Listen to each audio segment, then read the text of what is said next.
আসসালামু আলাইকুম ওয়া রাহমাতুল্লাহি ওয়া বারাকাতুহু। সবাইকে ক্লাস 9 এর বার্ষিক পরীক্ষা প্রস্তুতি সলভ ক্লাসে স্বাগত জানাচ্ছি। তো তোমরা অলরেডি জানো যে আমাদের যারা ক্লাস 9 এর বাচ্চারা আছে তাদের জন্য আমরা একটা পরীক্ষা লঞ্চ করেছি এবং সেই পরীক্ষাটা 12 দিন ব্যাপী হবে এবং গতানুগতিকভাবেই আমরা আজকে কিন্তু সেকেন্ড এক্সামের সলভ ক্লাসটা করব, অর্থাৎ রসায়ন 1, 2 ও 3 এই তিনটা চ্যাপ্টারের উপরে টোটাল 45টা যে এমসিকিউ তোমাদের পরীক্ষা হয়েছে সেটাই সলভ ক্লাস আজকে হবে। আমি চেষ্টা করব এই 45টা এমসিকিউর বাইরেও আরো কিছু ইনফরমেশন তোমাদেরকে দেওয়ার, যাতে তোমরা এই 45টা এমসিকিউর পাশাপাশি আরো অনেক এই টপিক রিলেটেড যা যা কোয়েশ্চেন আসতে পারে সেগুলো সম্পর্কেও তোমরা একটা কমপ্লিট ধারণা পাও। তো চলো আমরা শুরু করি। আচ্ছা, দেখো, পরীক্ষা দিচ্ছে হচ্ছে টোটাল 3টা চ্যাপ্টার, রাইট? তো এই 3টা চ্যাপ্টারের ইম্পর্টেন্ট পয়েন্টসগুলো যদি আমি তোমাকে জাস্ট একটু বলি তাহলে তুমি ব্যাপারগুলো বুঝতে পারবা। সেটা কি? সেটা হচ্ছে একটা আমি একটু কপি করে নিই। 3টা চ্যাপ্টার তো। এখন দেখো, যখন তোমাকে বলবে প্রথম অধ্যায়, তো প্রথম অধ্যায় তোমাকে বেসিক্যালি পড়তে হবে এমসিকিউ এর জন্য। খুব ছোটখাটো খুঁটিনাটি জিনিসপত্র আসে, যেমন তার মধ্যে যদি আমি ইম্পর্টেন্ট পয়েন্টসগুলো তোমাদেরকে একটু বলি যে প্রথম অধ্যায়ে কি কি আসে, সেটা হচ্ছে যে তোমাকে বলতে পারে ব্রোঞ্জ। এটা তোমরা জানো, ব্রোঞ্জ। তো ব্রোঞ্জ কি? ব্রোঞ্জ হচ্ছে একটা সংকর ধাতু। ব্রোঞ্জ একটা সংকর ধাতু, রাইট? কি কি দিয়ে তৈরি? মনোযোগ দাও। কি কি দিয়ে তৈরি? কপার প্লাস টিন, এটা দ্বারা তৈরি। তো এগুলো তোমাদের এমসিকিউতে আসে। এই ব্রোঞ্জ কি সংকর ধাতু, কি কি দিয়ে তৈরি? Copper plus tin. তারপরে তোমার কি কি আসে, যেমন কিছু ইম্পর্টেন্ট এমসিকিউ আরো আসতে পারে। সেটা হচ্ছে এই যে দেখো, অ্যাটম, রাইট? তাহলে এই অ্যাটম অর্থ কি? পরমাণু আমরা জানি, কিন্তু কই থেকে আসছে এটা জানতে হবে। এই অ্যাটম শব্দটা আসছে অ্যাটোমস থেকে। এটার মানে কি? এটার মানে হচ্ছে যা অবিভাজ্য। এই পয়েন্টসগুলো তোমাদেরকে মনে রাখতে হবে। আচ্ছা, আরো যদি পড়তে চাই তাহলে এই যে অ্যাটম নামটা কে দেন? ডেমোক্রিটাস। এইটা হচ্ছে একটা পয়েন্ট। সেকেন্ড পয়েন্ট কি হতে পারে? আধুনিক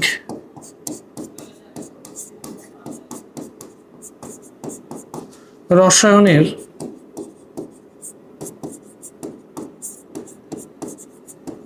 জনক। এটা কি? কে এই ব্যক্তি? তিনি হচ্ছে অ্যান্টনি ল্যাভয়েসিয়ে, রাইট? এই যে পয়েন্টগুলো তোমার জন্য ইম্পর্টেন্ট। আবার তোমার যদি আসে, এটা আসে যে মধ্যযুগীয়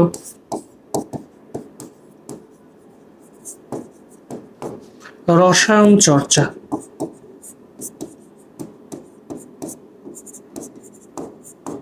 এটা বেসিক্যালি কি? এটা হচ্ছে আলকেমি নামে পরিচিত, তাই তো? আলকেমি শব্দটা কই থেকে আসছে? আলকেমিয়া থেকে আসছে। এই পয়েন্টসগুলো আমাদেরকে খুব ভালো মতো মাথায় রাখতে হবে। আরো আছে, ঠিক আছে? সবচেয়ে ইম্পর্টেন্ট পয়েন্ট যদি তোমাদেরকে বলি তাহলে এই চ্যাপ্টারে সবচেয়ে বেশি আসে কোথায়? এই যে আমাদের গবেষণার যে ধাপ, রসায়ন গবেষণার কয়টা ধাপ? মোট 6টা ধাপ ছিল, তাই না? 6টা ধাপ প্লাস আর কি? এই যে সাংকেতিক চিহ্ন,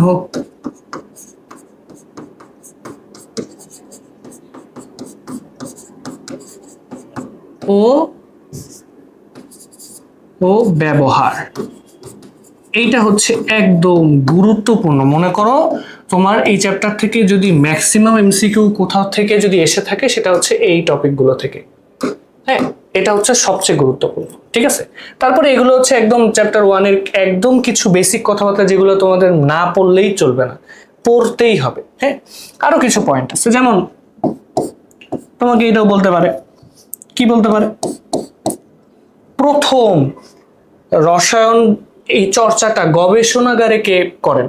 জাবির ইবনে হাইয়ান, ঠিক আছে। তাহলে এই ব্যাপারগুলো, তারপরে আরো কিছু আছে, যেমন হচ্ছে কাঁচা আম, কাঁচা আম। তো কাঁচা আমে কি থাকে? কাঁচা আমে থাকে সাকসিনিক অ্যাসিড। কি কি থাকে?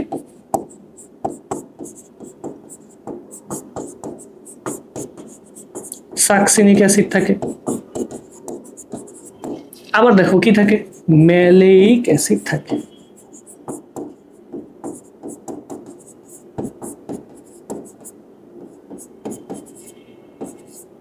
ঠিক আছে, তো এই পয়েন্টস গুলো তোমাদেরকে পড়তে হবে, এই পয়েন্টস গুলো তোমাদেরকে পড়তে হবে।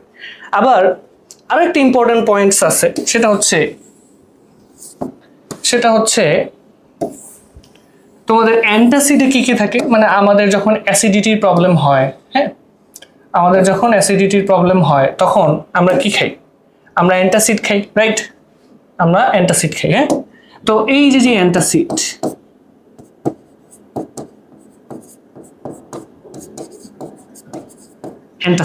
অ্যান্টাসিডে কি কি পাওয়া যায়? অ্যান্টাসিডে আমরা জানি অ্যালুমিনিয়াম হাইড্রোক্সাইড ও আর কি পাওয়া যায়? ম্যাগনেসিয়াম হাইড্রোক্সাইড, এগুলো পাওয়া যায়। হ্যাঁ, দেন হচ্ছে কাগজে কি পাওয়া যায়? সেলুলোজ, যেটা তোমরা অলরেডি পরীক্ষা দিছো, তাই না? পরীক্ষায় পাইছো এরকম কোশ্চেন। তো এই টপিকগুলো তোমাদেরকে খুব ভালো মতো পড়তে হবে। সেটা হচ্ছে চ্যাপ্টার 1, এটা হচ্ছে চ্যাপ্টার 1।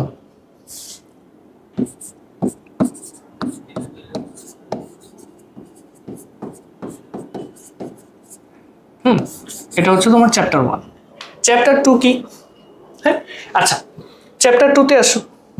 চ্যাপ্টার 2 তে কি পড়বো? কি হলো?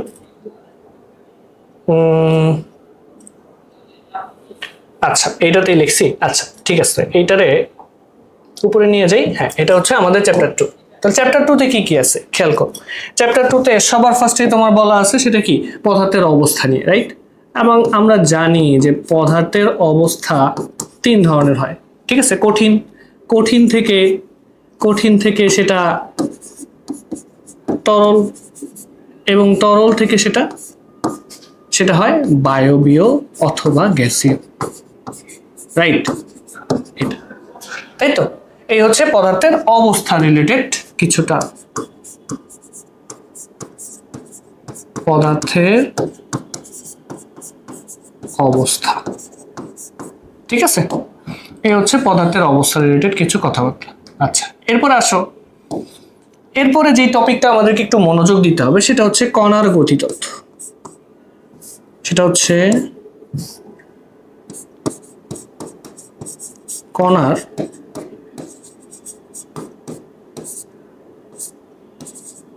গতি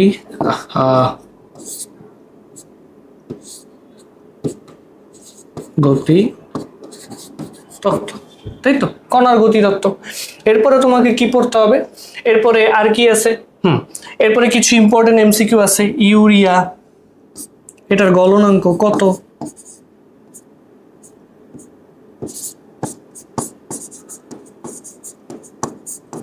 ইউরিয়ার গলনাঙ্ক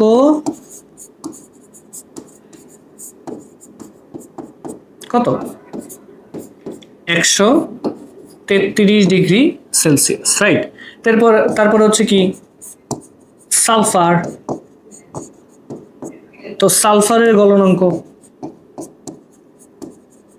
বিশুদ্ধ সালফার বেসিক্যালি, সেটা হচ্ছে 115 ডিগ্রি সেলসিয়াস।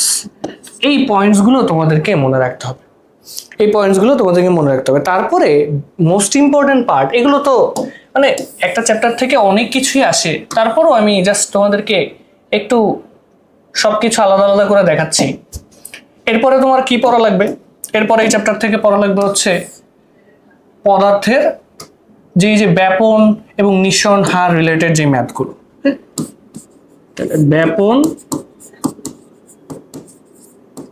ও নিঃসরণ হার রিলেটেড এমসিকিউ সবচেয়ে বেশি এগুলো আসে, এইটা আসে। তারপরে কি পড়তে হবে, তারপরে পড়তে হবে হচ্ছে পাতনের কনসেপ্টটা, এটা অনেক সময় চলে আসে। পাতন, পাতন জিনিসটা কি? পাতন জিনিসটা হচ্ছে বাষ্পীভবন প্লাস ঘনীভবন, তাই না? এরপরে আমাদের কি কি পড়তে হবে, এরপরে পড়তে হবে হচ্ছে বেসিক্যালি ঊর্ধ্বপাতনের কিছু এক্সাম্পল আছে, রাইট? ঊর্ধ্বপাতন, তো ঊর্ধ্বপাতন মানে কি? যাদের কোনো তরল অবস্থা নাই, তাই না? তো তরল অবস্থা কাদের থাকে না? এক্সাম্পল গুলো কি কি? এক্সাম্পল গুলো হচ্ছে নিশাদল, তারপরে হচ্ছে কি, তারপর হচ্ছে কর্পূর, ন্যাপথালিন,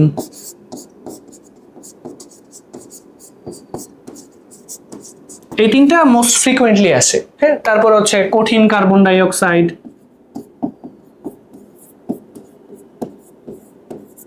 তারপর হচ্ছে অ্যালুমিনিয়াম ক্লোরাইড, আয়োডিন, এগুলো আছে। কিন্তু সবচেয়ে বেশি এগুলো আসে, বুঝতে পারছো? সবচেয়ে বেশি এগুলো আছে। তো তোমার এগুলো ভালো মতো পড়তে হবে দ্বিতীয় চ্যাপ্টার থেকে, তাহলে দেখবা তুমি দ্বিতীয় চ্যাপ্টার থেকে ম্যাক্সিমাম কোয়েশ্চেনই অ্যান্সার করতে পারতেছো, ঠিক আছে? এবারে সবচেয়ে ইম্পর্টেন্ট চ্যাপ্টার হচ্ছে তৃতীয় চ্যাপ্টার। এই চ্যাপ্টারটা থেকে মনে করো সবচেয়ে বেশি পরিমাণে এমসিকিউ তুমি সামনে যে কোনো পরীক্ষাতে মানে এক্সপেক্ট করবা। এই চ্যাপ্টারটা অনেক গুরুত্বপূর্ণ, অনেক বেসিক একটা চ্যাপ্টার। তো সেটা কি কি আছে এখন দেখো। পুরো চ্যাপ্টার তো আর পড়ানো পসিবল না, যেহেতু এমসিকিউ পড়াইছি, এমসিকিউ রিলেটেড কিছু টার্ম তোমাকে জাস্ট আমি একটা আইডিয়া দিচ্ছি, যেগুলো এগুলো বারবার পড়বা। যেমন সবচেয়ে বেশি কি আছে বলতো? সবচেয়ে বেশি এমসিকিউ আসে হচ্ছে ওই সাব অ্যাটমিক পার্টিকেল গুলো, মানে কিছু ডেটা আছে। সাব অ্যাটমিক পার্টিকেল বলতে কি বুঝি? সাব অ্যাটমিক পার্টিকেল বলতে বুঝি যে পরমাণুতে ইলেকট্রন, প্রোটন, নিউট্রন পাওয়া যায়, এগুলোকেই বেসিক্যালি সাব অ্যাটমিক পার্টিকেল বলে। তাহলে এখন দেখো, যখনই তোমাকে জিজ্ঞেস করবে যে ইলেকট্রন সম্পর্কে তোমার কি কি জানা লাগবে, বেসিক্যালি বইয়ে তো আপেক্ষিক ভর, আপেক্ষিক আধান, দেন হচ্ছে প্রকৃত ভর, প্রকৃত আধান, এগুলো দেওয়া আছে। সব আমার পড়া লাগবে না। বেসিক্যালি তোমার ইলেকট্রন সম্পর্কে যেই দুইটা কথা জানতেই হবে সেটা হচ্ছে এইটা, একটা হচ্ছে তার ভর, ভর হচ্ছে 9.11 × 10⁻⁻28 গ্রাম। আচ্ছা, এরপরে এটাকে কেজিতেও তোমাকে জানতে হবে, কেজি। তো এইটা আবার কেজিতে নিলে কি হয়? কেজিতে নিলে হয় 9.11 × 10⁻31 কেজি। কেজি এককটা একটু পড়ে ফেলবো, বুঝছো? যে কোনো জায়গায় আসতে পারে। আচ্ছা আসো, তারপরে কি? তারপরে হচ্ছে ইলেকট্রনের, এটা আমরা প্রকৃত ভর দেখলাম।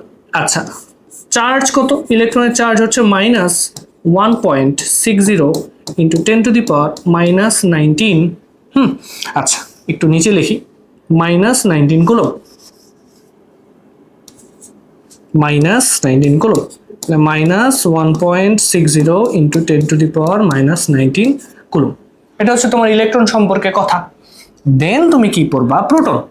তাহলে দেখো প্রোটনের ভর কত? প্রোটনের ভর হচ্ছে 1.673 × 10⁻⁻24 গ্রাম। কেজিটা লিখতেছি না, অবশ্যই বুঝতে পারতেছো, 28 থেকে মানে 1000 দ্বারা ভাগ করলেই তুমি এটা কেজি একক পেয়ে যাবে। তারপরে প্রোটনের ভর কত? এক্স্যাক্টলি এইটার পজিটিভ, প্রোটনের ভর না, প্রোটনের চার্জ, রাইট? Exactly positive. এরপরে কি আছে? এরপর আছে হচ্ছে নিউট্রন, রাইট? এরপর আছে হচ্ছে নিউট্রন। তো নিউট্রনের ভরটা হচ্ছে সবচেয়ে বড় বা বেশি, সেটা হচ্ছে 1.675 × 10⁻⁻24 গ্রাম, এবং ওর প্রকৃত চার্জ হচ্ছে 0 কুলম্ব। ওর কোনো চার্জ নেই, রাইট? আচ্ছা, তো এই হচ্ছে তোমার একটা পার্ট। মুখস্থ থাকাই লাগবে, মুখস্থ থাকাই লাগবে। আর কি আছে এই চ্যাপ্টারে? আর কি আছে দেখো, খেয়াল করে দেখো। এই সূত্রটা তোমরা জানো, mvr = m h/2π। NH by 2 পাই। এটা কৌণিক ভরবেগের ম্যাথ। তো এখান থেকে তোমার এই ডাটাগুলো মনে রাখা লাগবে, আমি এক্সপেক্ট করতেছি তোমরা এগুলো জানো। হ্যাঁ, তারপরে খেয়াল করে দেখো এখান থেকে আরো দুইটা সূত্র বের করা যায়। V is equals to NH divided by 2 pi mr, নাহলে R is equals to NH by 2 pi mv। এই সূত্র তোমার জানা লাগবে, অবশ্যই জানা লাগবে। হ্যাঁ, তারপরে আর কি আছে এখানে সবচেয়ে ইম্পর্টেন্ট যে সূত্রগুলোর মধ্যে, তার একটা হচ্ছে শোষিত বা বিকিরিত শক্তির পরিমাণ। তো শোষিত বা বিকিরিত শক্তির পরিমাণ del E is equals to h c by lambda. আরেকটা সূত্র হচ্ছে c is equals to f lambda. এই সূত্রগুলো তোমাকে জানতে হবে, তাই না? এগুলো তোমাকে জানতে হবে। তারপরে আর কি আছে এই চ্যাপ্টারে? এই চ্যাপ্টারে হচ্ছে বোর পরমাণু মডেলে কিছু সফলতা স্বীকার্য যেগুলো ডিরেক্ট চলে আসে, আমরা এখানে কিছু দেখব। তারপরে আছে হচ্ছে আইসোটপ, আইসোবার, আইসোটোন, এগুলো সম্পর্কে কথাবার্তা তোমাকে পড়তে হবে। দেন আর কি আছে? আর আছে হচ্ছে ইলেকট্রন বিন্যাস তোমাকে পারতে হবে। ইলেকট্রন বিন্যাসের সাথে ওই যে অরবিটালের আউফবাউ নীতির যে অরবিটালের শক্তির ক্রম, এটা তোমাকে ভালো মতো পড়তে হবে। তো চ্যাপ্টারটা হোল, আর সবচেয়ে বেশি ইম্পর্ট্যান্ট হচ্ছে আইসোটোপের ব্যবহার। হ্যাঁ, এই যে এইটার পরে হচ্ছে আইসোটোপের ব্যবহার, বিশেষ করে তেজস্ক্রিয় আইসোটোপের যে ব্যবহারের যে পার্টটা তোমাদের আছে, আইসোটোপের ব্যবহার। এখান থেকে তোমাদের একটা এমসিকিউ শিওর আসে, সব সময় আসে। একটা এমসিকিউ তোমাদের সব সময় এটা আসে, এটা তোমাদেরকে পড়তে হবে। তো তোমাদেরকে পড়তে হবে এগুলো, ঠিক আছে? তো আসো আমরা এবার এই কোশ্চেন সলভগুলোতে যাই, এবং কোশ্চেন সলভগুলো করার মাধ্যমে তুমি দেখবা যে তোমার একটা এমসিকিউর সাথে সাথে আরো 2-3টা এমসিকিউ পড়া হয়ে যাচ্ছে। আসো, যেমন দেখো তোমাকে বলছে প্রথম কোশ্চেনটা, সেটা হচ্ছে Fe2+ এর এম শেলে কতটি ইলেকট্রন আছে? Fe2+ এর এম শেলে কতটি ইলেকট্রন আছে? আচ্ছা, তাহলে তোমাকে আগে শেলের ব্যাপারটা বুঝাই, আসো তাহলে আগে একটু লিখে ফেল যে এই যে কে শেল বলতে আসলে অরবিটকে বোঝায়। হ্যাঁ, কে শেল, তারপরে এল শেল, তারপরে এম শেল, এন শেল, তাই না? এবং খেয়াল করে দেখো তো এই কে শেল মানে আমরা বোর পরমাণু মডেলে পড়ছিলাম n is equals to 1, এটা মানে কি n is equals to 2, এটা n is equals to 3, এটা n is equals to 4। তো n is equals to 1 মানে কি বোঝায় আমাদেরকে? এটা মানে বোঝায় প্রথম কক্ষপথ, তাই না? তাহলে এটা হচ্ছে প্রথম কক্ষপথ, তাই তো? এটা প্রথম কক্ষপথ না? প্রথম কক্ষপথ। তাহলে প্রথম কক্ষপথ যদি হয়, তাহলে পরেরটা দ্বিতীয় কক্ষপথ, পরেরটা তৃতীয় কক্ষপথ, তারপরেরটা চতুর্থ কক্ষপথ। এইগুলো তোমাদেরকে এখান থেকে বুঝতে হবে। তাহলে এটা মানে হচ্ছে দ্বিতীয় কক্ষপথ, এইটা হচ্ছে তৃতীয় কক্ষপথ, এটা হচ্ছে চতুর্থ কক্ষপথ। ক্লিয়ার? শেলের ব্যাপারটা বুঝতে পারছি।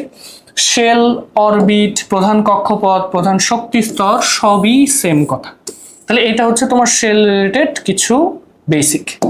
হ্যাঁ, আচ্ছা, তাহলে এখন আসি কোশ্চেনটাতে কি বলছে? কোশ্চেনটাতে বলছে Fe2+ এর এম শেল। তাহলে আমি বুঝে গেছি এম শেল মানে তৃতীয় কক্ষপথ। তাহলে আগে চলো ইলেকট্রন বিন্যাস করি, সহজ কথা, যেটা বলছে সেটা কাজ। তাহলে ইলেকট্রন বিন্যাস Fe ওটা কত? 2+, তার মানে ওর 2টা ইলেকট্রন কম আছে। তাহলে Fe2+ যদি ইলেকট্রন বিন্যাস করি, তাহলে এটা হয় 1s2, তারপরে হয় 2s2, 2p6, আচ্ছা বুঝলাম। তারপর হচ্ছে 3s2, 3p6, 3d6, 4s2 হইতো, কিন্তু 4s এর ওই 2টা ইলেকট্রন তো চলে গেছে, তাই না? তাহলে খেয়াল করে দেখো এটা হচ্ছে তোমার কে শেল, এটা হচ্ছে কে শেল, রাইট? এইটা কি? এটা হচ্ছে এম শেল, তাহলে এটা হচ্ছে এল শেল, কি বল, এটা হচ্ছে তোমার এল শেল। তাহলে তুমি বুঝতেই পারতেছো এইটা হচ্ছে তোমার এম শেল। তাহলে এটা হচ্ছে এম শেল। তো এম শেলে কয়টা ইলেকট্রন আছে জাস্ট গুণ। তাহলে গুণে দেখতেছো 2টা 6টা 8টা, 8টা 6টা 14টা। তাহলে এখানে তোমার 14টা ইলেকট্রন আছে, 14টা ইলেকট্রন আছে। অপশন কোনটা রাইট? অপশন এটা রাইট। আশা করি এটা নিয়ে কোনো সমস্যা থাকার কথা না। তো যে কোনো শেল বললে এখন পারা উচিত। জাস্ট ইলেকট্রন বিন্যাস করবা, শেল অনুসারে ভাগ করবা, ভাগ করে সুন্দর মতো ইলেকট্রনটা গণনা করে সমষ্টি করে যে মানে যতগুলো ইলেকট্রন থাকবে ওইটা হিসেবে অপশনগুলো দেখবা, অ্যান্সার পেয়ে যাবা। সহজ ব্যাপার এগুলো। আচ্ছা, পরেরটাতে আসি। পরের কোয়েশ্চেন কি বলছে? কোনটা বলছে নিচের কোনটি ভারী ধাতু? এটা চ্যাপ্টার 1 থেকে আসছে। হ্যাঁ, এটা চ্যাপ্টার 1 থেকে আসছে। ইম্পর্টেন্ট একটা পয়েন্ট বলতে পারো। হ্যাঁ, ইম্পর্টেন্ট একটা পয়েন্ট, সেটা হচ্ছে ভারী ধাতু কোনগুলো। আসলে ভারী ধাতু কোনগুলো সেগুলো একটু দেখে আসো। ভারী ধাতুর কনসেপ্ট,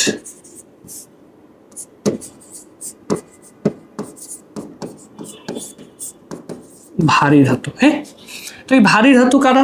এক্সাম্পল গুলো ক্লিয়ার, খুবই ইম্পর্টেন্ট, মনে রাখতে হবে। আর্সেনিক, ঠিক আছে। তারপরে আর কারা? মার্কারি,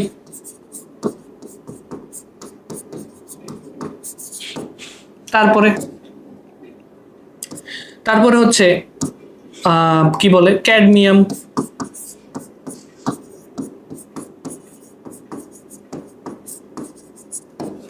লেড, ঠিক আছে। তারপরে আর কি আছে? আর্সেনিক, মার্কারি, ক্যাডমিয়াম, লেড, তারপর হচ্ছে কোবাল্ট। এগুলো হচ্ছে ভারী ধাতুর উদাহরণ এবং এগুলো আমাদের শরীরের জন্য অনেক ক্ষতিকর। এগুলো ক্যান্সার সৃষ্টির জন্য দায়ী, তো এগুলোর মধ্যে যেইটাই তোমার অপশনে থাকবে ওইটাই রাইট, তাই না? তাহলে ওই হিসাবে দেখো এখানে আর্সেনিক আছে, ক্লিয়ার, আর্সেনিক আছে। বাকিগুলো ভারী ধাতু না। এবং ভারী ধাতু আসলে কাদেরকে বলে? ভারী ধাতু বলে হচ্ছে যাদের ঘনত্ব বেশি থাকে বেসিক্যালি। হ্যাঁ, যাদের আণবিক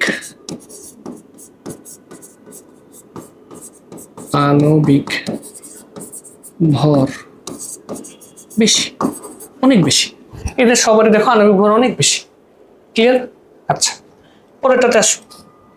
এবার দেখো খুবই বেসিক কোশ্চেন বলছে, কোন তরলকে তাপ প্রদানে বাষ্পে পরিণত করছে। আচ্ছা, ঠিক আছে, প্রথম টার্ম তুমি দেখলা যে বাষ্পে পরিণত করা হয়েছে, ওকে। আচ্ছা, তাকে পুনরায় শীতলীকরণ করা হয়েছে। আচ্ছা দেখো, এই টার্মটা তোমরা জানো, একটু আগেই পড়লাম, ওই সাজেশনে বলে দিছি। এটা বেসিক্যালি পাতন। এটা বেসিক্যালি তোমাকে পাতনের কথা বলছে। কারণ আমরা পাতনে কি করি?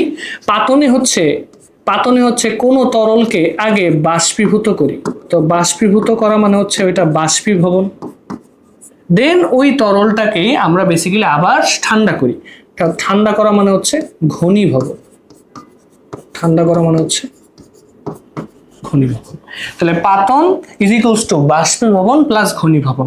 তাহলে ইন দ্যাট কেস এইটাকে তো আমরা এইটাই করলাম, এই কোশ্চেন অনুসারে তো এইটাই করা হয়েছে। তো এটার অ্যান্সার অবশ্যই পাতন হওয়া উচিত, ঠিক আছে, অবশ্যই পাতন হবে।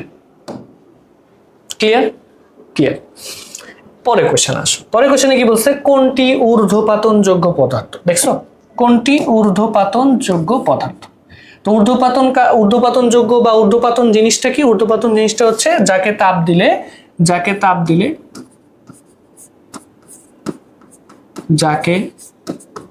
তাপ প্রদানে কঠিন থেকে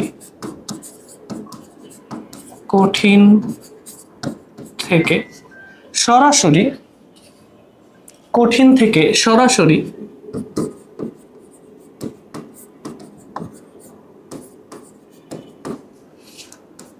বাষ্পে পরিণত হয়, রাইট।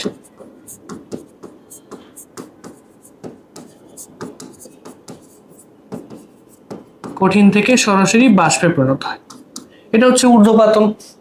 এই প্রক্রিয়াটাকে ঊর্ধ্বপতন বলি। এবং যেই পদার্থর এই অবস্থাটা দেখা যায় তাদেরকে আমরা ঊর্ধ্বপাতিত বস্তু বলি, এবং এক্সাম্পল আমি দেখাইছি। দেখেন, দেখো গ্লুকোজ, হ্যাঁ নামেও আসতে পারে, তো গ্লুকোজ হবে না। কেন হবে না?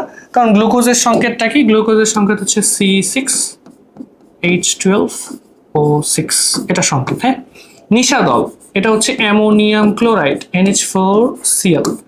হ্যাঁ, তারপর হচ্ছে বোরন ট্রাইক্লোরাইড BCl3, এটা হচ্ছে বেনজিন C6H6। তাহলে এই হিসেবে নিশাদল আমি তোমাদেরকে দেখাইছি, নিশাদল হচ্ছে একটা ঊর্ধ্বপাতিত বস্তু, ঠিক আছে, বা ঊর্ধ্বপাতিত পদার্থ। এখানে কর্পূরও থাকতে পারতো, ন্যাপথালিনও থাকতে পারতো, হ্যাঁ কঠিন কার্বন ডাইঅক্সাইডও থাকতে পারতো, অথবা অ্যালুমিনিয়াম ক্লোরাইডও থাকতে পারতো, যে কোনোটাই থাকতে পারতো। তোমাদের জাস্ট ওটা দেখে অ্যান্সার করতে হবে। তো এগুলো খুবই বেসিক কিছু কথাবার্তা যেগুলো তোমার মুখস্থ করতে হবে ডিরেক্ট। তো আশা করতেছি তোমরা এগুলো সবাই এগুলো খুব সুন্দরভাবে মুখস্থ করবা, কারণ এগুলো দেখবা বারবার পরীক্ষাতে আসতেছে, তো একবার ভালো মতো মুখস্থ করে ফেললেই তো হয়ে যায়। ঠিক আছে, আসো, কিউপ্রিক আয়নে কতটা ইলেকট্রন আছে? এই জিনিসটা মানে অনেক কনসেপচুয়াল একটা কোয়েশ্চেন। এইটা তোমাদের একটু প্যারা দেয়, আমি জানি, যে কারণ তোমরা ক্লাস 9-এ উঠার পরে সবচেয়ে বেশি যদি প্যারা খেয়ে থাকো তাহলে দুইটা চ্যাপ্টারে বেসিক্যালি তোমাদের প্যারাটা হয়, সেটা হচ্ছে চ্যাপ্টার 4 আর চ্যাপ্টার 5, তাই না? চ্যাপ্টার 4-এ পর্যায় সারণী আর পরেরটা হচ্ছে রাসায়নিক বন্ধন, সেখানে আবার যোজনীর কনসেপ্ট তোমাদের ঝামেলা হয়ে যায়। হ্যাঁ, তো এইটা বেসিক্যালি যোজনী কনসেপ্টের সাথে একটু মিল রেখে আর কি কোশ্চেনটা করা হয়েছে। তো এখন দেখো, যোজনী বেসিক্যালি দুই ধরনের হয়। হ্যাঁ, মানে যোজনী বেসিক্যালি দুই ধরনের হয়, সেটা হচ্ছে একটা হচ্ছে ইক যোজনী, আরেকটা হচ্ছে আস যোজনী।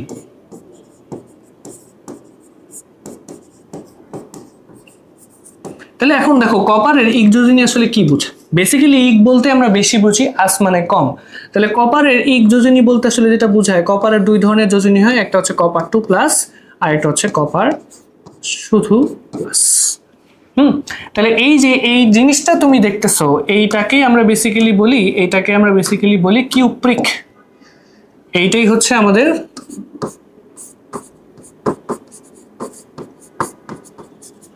এটা হচ্ছে কিউপ্রিক আয়ন, আর এটা হচ্ছে কিউপ্রাস আয়ন। বুঝতে পারছো? এটা হচ্ছে কিউপ্রাস আয়ন। ক্লিয়ার? তাহলে ওই হিসাবে যদি এটা হয়ে থাকে, তাহলে দেখো এই ইক যোজনী একজনই যদি বুঝে গেছো এবং বলেই দিলাম যে আয়নটা কি, তাহলে আয়ন হিসেবে এখন তোমাকে জাস্ট ওই হিসেবে ব্যাখ্যাটা করতে হবে, ইলেকট্রন বিন্যাস করতে হবে বেসিক্যালি। তাহলে তুমি খেয়াল করে দেখো, কপার নর্মাল ইলেকট্রন বিন্যাস হচ্ছে, মানে প্রোটন সংখ্যা হচ্ছে 29টা। তো কিউপ্রিক মানে 2+, তার মানে ওর দুইটা ইলেকট্রন নাই। তা দুইটা ইলেকট্রন যদি নাই থাকে তাহলে এটা হয় 1s2, 2s2, 2p6, 3s2, 3p6, 3d কত? 3d হচ্ছে 9, রাইট? 3d হচ্ছে 9, কারণ দুইটা ইলেকট্রন চলে যাবে না, 3d 9, তাই তো নাকি? ঠিকই তো আছে। 29, 27টা হবে, খেয়াল করে দেখো। তাহলে এখানে দেখো 2টা, 4টা, 6টা, 10, 12, 18, 18 আর 9, 27। তার মানে কিউপ্রিক আয়নে আসলে ইলেকট্রন থাকে কয়টা? 27টা। ইলেকট্রন থাকে কয়টা? 27টা। খুবই সহজ ব্যাপার, হ্যাঁ খুবই সহজ ব্যাপার, জাস্ট একটু ঠান্ডা মাথায় মনোযোগ দাও। আচ্ছা, এবার কিছু উদ্দীপক দিয়ে দিছে, রাইট? তো উদ্দীপকে খেয়াল করেও তোমাকে বলছে এ দ্রবণ, হ্যাঁ মানে এই পাত্রে যে দ্রবণটা আছে সেটা হচ্ছে একটা অ্যামোনিয়া দ্রবণ। তো অ্যামোনিয়ার সংকেত কি স্যার? অ্যামোনিয়ার সংকেত হচ্ছে এইটা, NH3। আচ্ছা আচ্ছা, এটা কি? HCl দ্রবণ, সংকেত তো বলে দিছে। প্রশ্নে কি বলছে? প্রশ্নে বলছে এ ও বি দ্রবণের বিক্রিয়ায় উৎপন্ন লবণকে, আচ্ছা তাহলে আগে বিক্রিয়া করতে হবে। তো বিক্রিয়াটা একটু দেখো, অ্যামোনিয়া, রাইট? অ্যামোনিয়া প্লাস এটা হচ্ছে একটা অ্যাসিড। আচ্ছা, তাহলে এইখানে যেটা তৈরি হয় সেটা হচ্ছে NH4Cl। কেন এটা তৈরি হলো? তোমরা চ্যাপ্টার 7 সামনে যখন পরীক্ষা দিবা তখন এই কনসেপ্টটা সম্পর্কে আরো জানবা, বাট আমি আশা করতেছি তোমরা এটা জানো যে এই যে অ্যামোনিয়া, হ্যাঁ এই অ্যামোনিয়ার একটা স্পেশাল ধর্ম হচ্ছে ক্ষারধর্মী। ও হচ্ছে ক্ষারধর্মী। এই যে HCl, ও কি অম্লধর্মী, ও হচ্ছে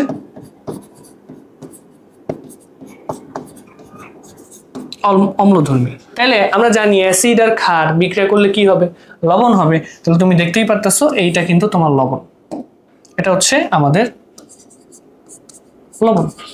তার থেকেও বেশি ইম্পর্টেন্ট, খেয়াল করে দেখো তো, একটু আগেই তো পড়ালাম, এই লবণটা বেসিক্যালি কি বলতো, এটা একটা ঊর্ধ্বপাতিত পদার্থ না?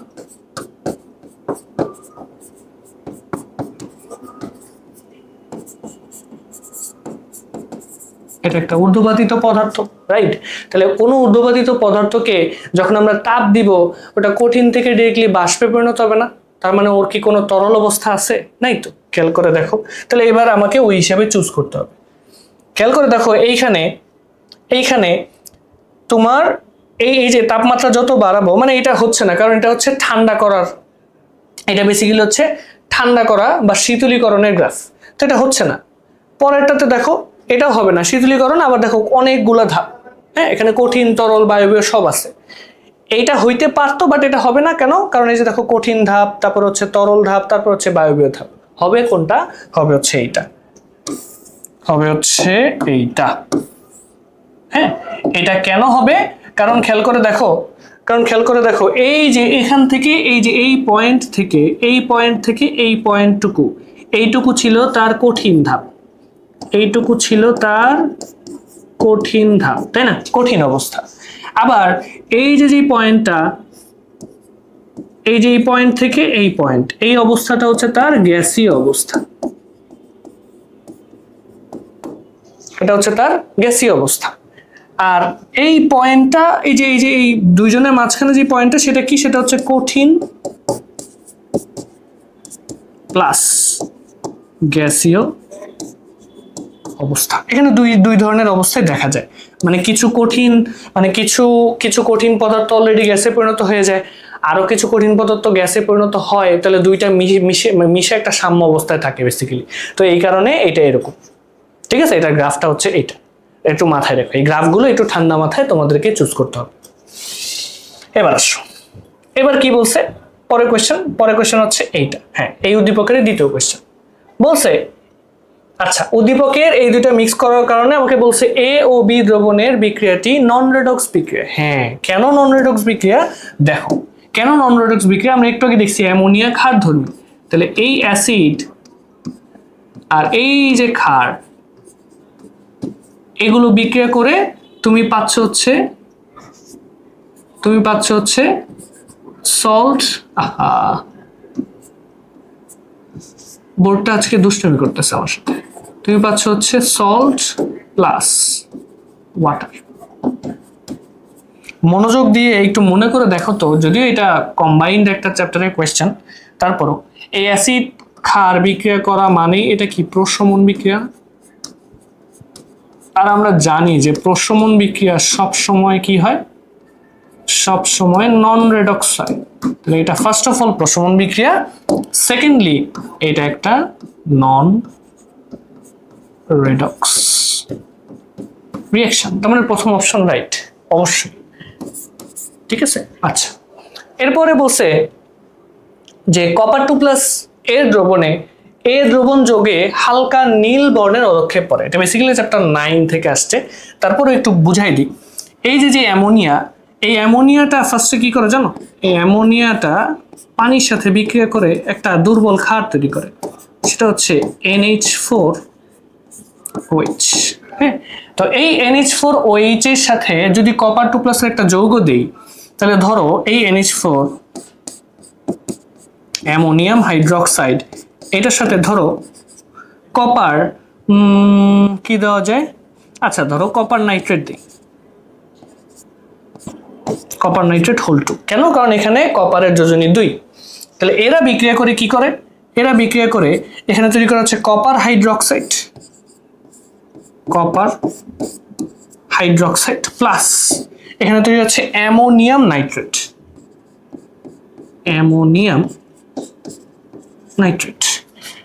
মজার ব্যাপার হচ্ছে এই যে এখানে এই লবণটা দেখতেছি, এই লবণটার অদক্ষেপ পড়ে।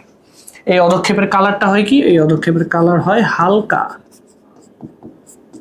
নীল, হালকা নীল। বুঝাইতে পারলাম? তাহলে এই হচ্ছে এখানে ব্যাপার। তার মানে এই অপশনটাও এখানে রাইট, এই অপশনটাও এখানে রাইট। এরপরে দেখো এ ও বি এর বিক্রিয়াতে উৎপন্ন লবণ অম্লধর্মী। খুবই সুন্দর, খুবই কনসেপচুয়াল একটা কোয়েশ্চেন এরা করছে। এই কোয়েশ্চেনটা অনেক সুন্দর হয়েছে। খেয়াল করে দেখো এখানে কি বলছে।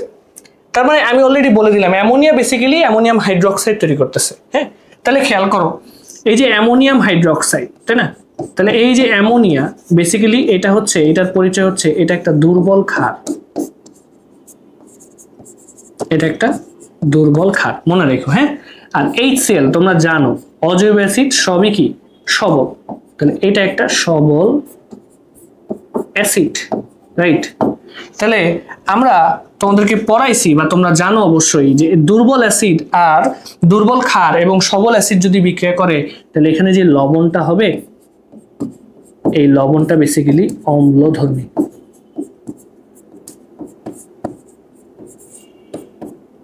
এই লবণটা বেসিক্যালি কি অম্লধর্মী, ঠিক আছে? মানে যেটা সবল থাকে লবণটা একটু ওই ধর্ম পায়। তো এখানে সবলকে অ্যাসিড, তাই জন্য লবণটা অম্লধর্মী।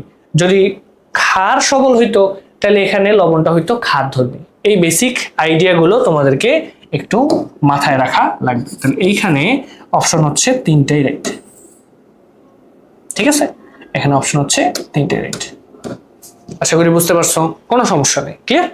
আচ্ছা, তারপরে কি বলছে পরে কোশ্চেন আসি। দেখো হাড়ের ব্যথা নিরাময়ে, আচ্ছা হাড়ের ব্যথা নিরাময় করার জন্য তোমাদের নিম্নের কোন আইসোটোপটা ব্যবহার করা হয় সেটা জানাইতে বলছে, তাই না? তো এবার আসো, আমি বললাম ওই যে আইসোটোপের ব্যবহারের পার্ট থেকে তোমাদের এমসিকিউ আসবে, এরকম কিছু এমসিকিউ তুমি এক্সপেক্ট করতে পারো। যেমন এই যে কোবাল্ট 60 এটা কি করে? এটা হচ্ছে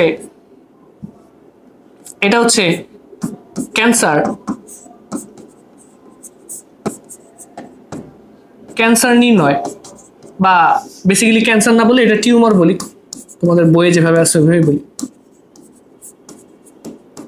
টিউমার নির্ণয় ও নিরাময় এটা ব্যবহার করে, তাহলে এটা হচ্ছে না। আচ্ছা P32 কোথায় ব্যবহার করে? P32 ব্যবহার করে হচ্ছে লিউকেমিয়া বা ব্লাড ক্যান্সার, লিউকেমিয়া রোগ নিরাময় এটা ব্যবহার করা হয়।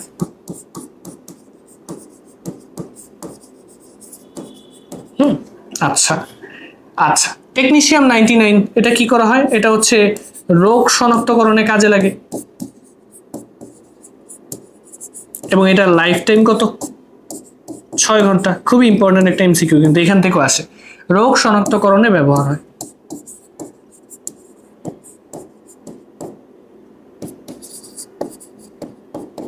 তাই না? হ্যাঁ, আচ্ছা আবার এইটার এই যে এই টেকনিশিয়াম 99 এইটার লাইফ টাইম কত? এটার লাইফ টাইম হচ্ছে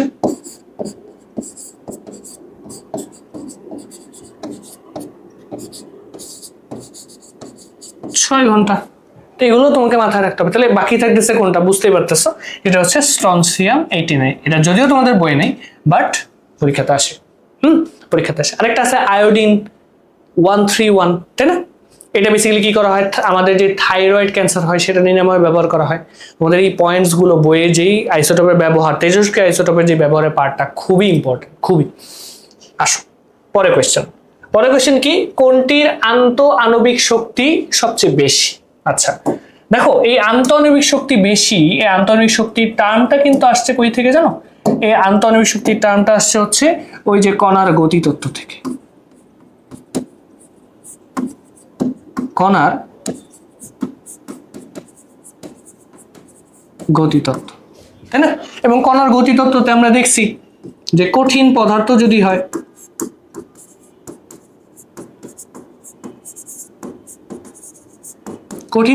যদি হয়, তাহলে ওইটার আন্তঃআণবিক শক্তি কি বেশি,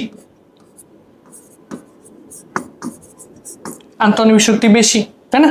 আচ্ছা যদি তরল পদার্থ হয় তাহলে কি হবে? আন্তঃআণবিক শক্তি কম, আর বায়বীয় হলে আরো কম, রাইট? এটাই জাস্ট লিখতে হবে তোমাকে। তাহলে তুমি দেখতেছো কঠিনে আন্তঃআণবিক শক্তি বেশি, তরল পদার্থ হইলে সেটা একটু কম, আর বায়বীয় হইলে আরো কম, তাই না? তাহলে এটা কম আর এটা হচ্ছে আরো কম। এই হচ্ছে কণার গতিতত্ত্বের মেইন কনসেপ্ট, ঠিক আছে? এখন খেয়াল করে দেখো, H2O কিছুই যেহেতু বলে নাই, কিছু যেহেতু বলে নাই, তাহলে নর্মালি আমরা পানিকে কিভাবে পাই? তরল অবস্থায় পাই। দেন হচ্ছে C6H6, এটা তো এইসবের বাইরে, এটা অ্যারোমেটিক, মানে এটা হাইড্রোকার্বন বা জৈব যৌগ, সেটা এটার সাথে মিলাইলে চলবে না। অ্যালুমিনিয়াম ক্লোরাইড, এই যে দেখো এই অ্যালুমিনিয়াম ক্লোরাইড, বলো তো এটা কি? এটা কিন্তু একটা ঊর্ধ্বপাতিত পদার্থ।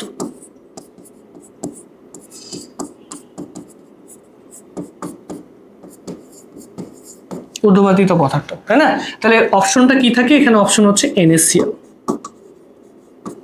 অপশন হচ্ছে NaCl, ঠিক আছে? অপশন হচ্ছে NaCl। তো এই পয়েন্টগুলো আমি যেভাবে বলতেছি, তোমরা যদি জাস্ট এটা একটু ফলো করো, দেখবা সব ক্লিয়ার হয়ে যাচ্ছে। আসো পরে কোয়েশ্চেন, ব্যাপন প্রক্রিয়ায় পদার্থের কণাসমূহের স্থানান্তর কোন দিকে ঘটে? আচ্ছা, যখনই তোমাকে ব্যাপনের কথা বলবে, ব্যাপন,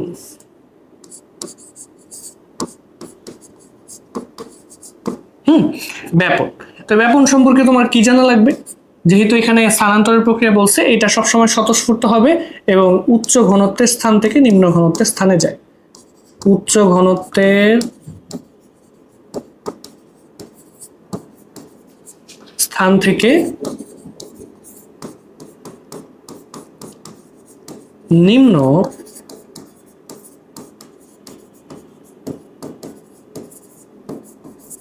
ঘনত্বের স্থানে যায়, ঠিক আছে?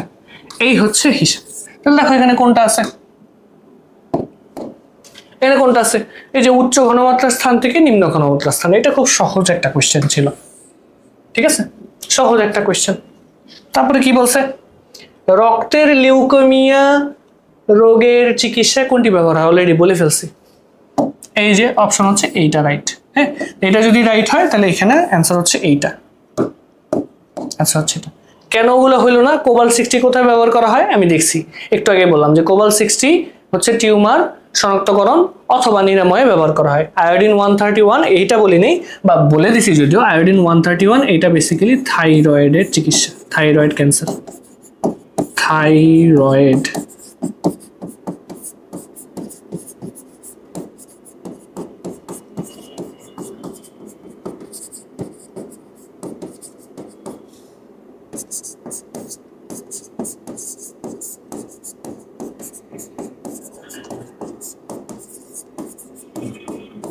তাই না?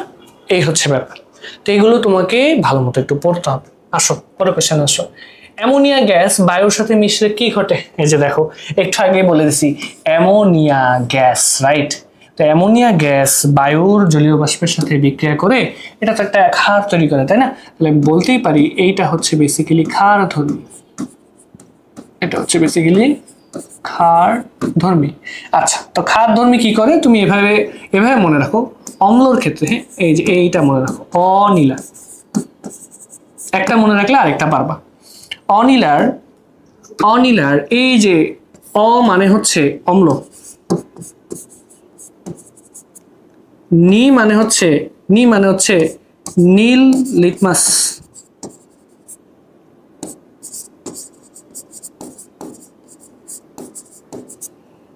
লাহা মানে হচ্ছে লাল লিটমাস। তাহলে খেয়াল করে দেখো, আমি বলতেই পারি অম্ল বা অ্যাসিড নীল লিটমাসকে লাল লিটমাসে পরিণত করে, বা নীল লিটমাসের রং পরিবর্তন করে লাল করে। তাহলে ক্ষার কি ঠিক তার উল্টা করে না? তাহলে তুমি বলো ক্ষার কি করবে? লাল লিটমাসকে নীল করবে, তাই না? তাহলে দেখো লাল লিটমাসকে নীল করবে কোথায়? এই যে একটা টার্ম দিয়ে সবকিছু মনে রাখা যায়। অনিলা তুমি যদি এটা মনে রাখতে পারো তাইলেই হবে। হ্যাঁ, অম্ল নীল লিটমাসকে লাল করে, শেষ। তাহলে ক্ষার লাল লিটমাসকে নীল করবে, ইজি। এবার আসো, NH4Cl পানিতে দ্রবীভূত করলে তাপের কিরূপ পরিবর্তন ঘটবে? এটা একদম বেসিক কোয়েশ্চেন, চ্যাপ্টার 1 থেকে আসছে, এবং এটা বেসিক্যালি একটা তাপ হাড়ি, মানে এটা যখন তুমি NH4Cl পানিতে দ্রবীভূত করবা তখন পাত্রটা ঠান্ডা হবে, তো পাত্র ঠান্ডা হওয়া মানে হচ্ছে এটা একটা তাপ হারি বিক্রিয়া এবং এখানে তাপ শোষিত হয়, পরিবেশ থেকে তাপ শোষিত হয়, পরিবেশ থেকে তাপ শোষিত হয়, তাহলে এখানে হচ্ছে শোষিত হবে। ঠিক আছে, আচ্ছা আসো পরের কোয়েশ্চেন, কোনটি ন্যাপথালিন? এবার একটু সংকেত দিয়ে দিস, তাই না? এতক্ষণ যদি বলতো যে নিচের কোনটি ঊর্ধ্ববাদিত পদার্থ, খুব সহজ ছিল। ন্যাপথালিন বললে এবার একটু সংকেতটা জানতে হবে। তাহলে এবার আসো ন্যাপথালিন, রাইট? ন্যাপথালিন, ন্যাপথালিনের সংকেত কি? ন্যাপথালিনের সংকেত হচ্ছে C10, C10 H8, হ্যাঁ এটা মাথায় রেখো। তারপর হচ্ছে C10 H16 O, এটা হচ্ছে বেসিক্যালি কর্পূর। এই সংকেতগুলো একটু মাথায় রেখো। তারপরে আর কি, তারপর হচ্ছে বলেই তো দিলাম এই যে NH4Cl নিশাদল, এটা হচ্ছে নিশাদল, একটু আগে দেখে আসছো। তারপরে আর কি আছে, কঠিন কার্বন ডাই অক্সাইড, তার মানে কার্বন ডাই অক্সাইড, এবং এটা সলিড। তারপর হচ্ছে আয়োডিন, তারপর হচ্ছে অ্যালুমিনিয়াম ক্লোরাইড। এগুলোর সংকেতও তোমাকে জানতে হবে। তাহলে এই যে দেখো এখানে সংকেত হচ্ছে এই যেটা, বুঝতে পারছো? কোনো সমস্যা থাকার কথা না। আসো পরের কোয়েশ্চেন, আসো নিচের কোনটি আইসোবার? খুব সুন্দর কোয়েশ্চেন বলছে, আইসোবার। হ্যাঁ আচ্ছা, এখন খেয়াল করো, দেখো এইটার সাথে সাথে আরো কিছু জিনিস একটু শিখে ফেলো। আইসোটোপ আসতে পারে, যে কোনোটাই আসতে পারে। আইসোটোপ, তারপরে কি আসতে পারে? আইসোবার, তারপরে কি আসতে পারে? আইসোটোন, তাই না? আইসোটোন। একটা ব্যাপার একটু জেনে নাও, আইএসও, আইসো এটা মানে হচ্ছে সমান, এটা মানে হচ্ছে সমান। হ্যাঁ কি সমান? খেয়াল করে দেখো, এই যে যেটা হচ্ছে আইসোটোপ সেটা হচ্ছে দেখো এই যে প্রোটন সংখ্যা সমান,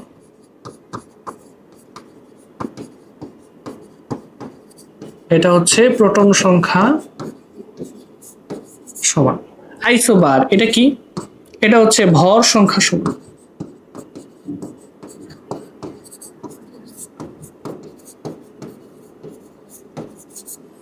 আইসোটোন নিউট্রন সংখ্যা সমান। জাস্ট এগুলো মাথায় রাখলেই চলে।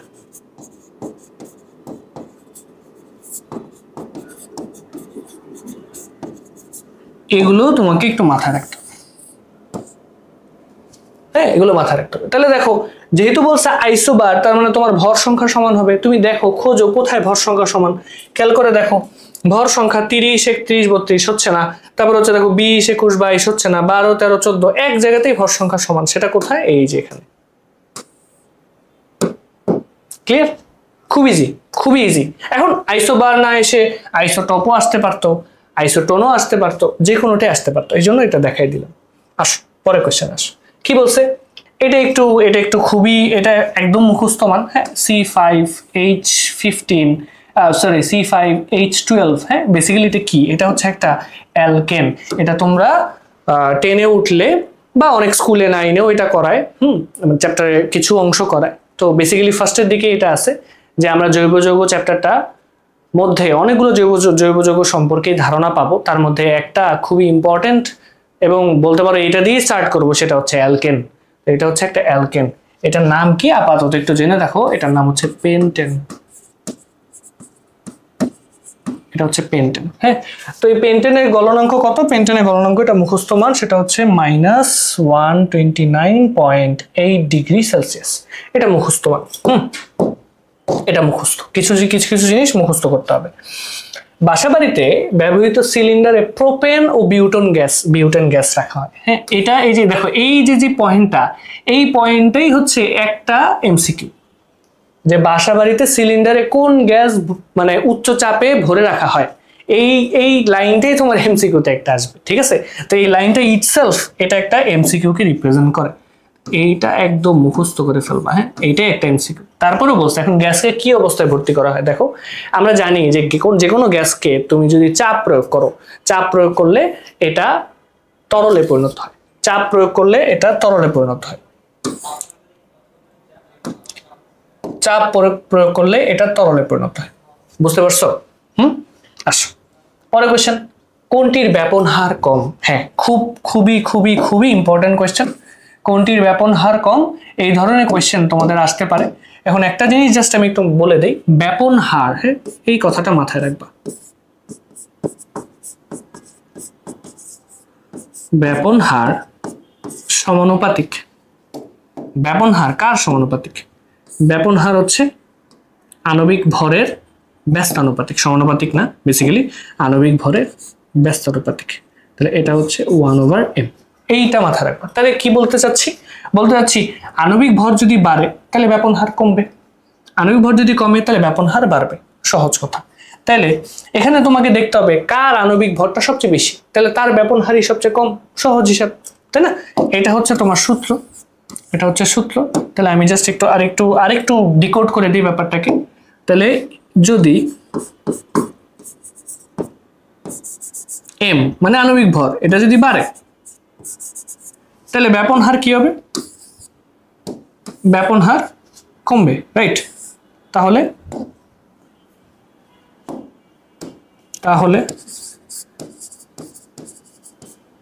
ব্যাপন হার কমবে, তাই না?